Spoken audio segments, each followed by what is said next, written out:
નમસ્કાર દર્શક મિત્રો, આરટીવી ન્યૂઝમાં આપ સૌનું હાર્દિક સ્વાગત છે. આણંદ ડિવિઝનના 7 પોલીસ મથકમાં ઝડપાયેલ 1,47,47,383 ઉપરાંતનો દારૂનો નાશ બેડવા ગામે કરાવ. તાલુકાના બેડવા ગામ ખાતે બ્રિજ નજીક આણંદ ટાઉન, આણંદ રૂરલ, વાસદ, ખંભોળજ, ભાલેજ, ઉમરેઠ અને વિદ્યાનગર પોલીસે ઝડપાયેલ દારૂનો પ્રાંત અધિકારી અને ડીવાયએસપી જે.એન. પંચાલ સાહેબની હાજરીમાં નાશ કરાયો, જેમાં કુલ 161 ગુનામાં ઝડપાયેલ દારૂનો નાશ કરાવ.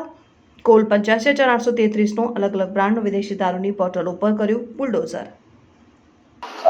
આજે આપણે અહીંયા ટોટલ 7 પોલીસ સ્ટેશન અને આણંદ રેલવે પોલીસ સ્ટેશન કુલ 141 ગુના દ્વારા જેટલો પણ દારૂ જપ્ત થયો છે, તેમાંથી કુલ 85,000થી વધારે દારૂની બોટલ અને કુલ 1,47,00,000 જેટલા રકમનો મુદ્દામાલનો નષ્ટ કરી રહ્યા છે. એને જે નિયમ અનુસાર અહીંયા મારી ઉપસ્થિતિમાં તથા અન્ય અધિકારીઓની ઉપસ્થિતિમાં આજે તમામ દારૂની બોટલો છે એનો નાશ કરવામાં આવી રહ્યો છે.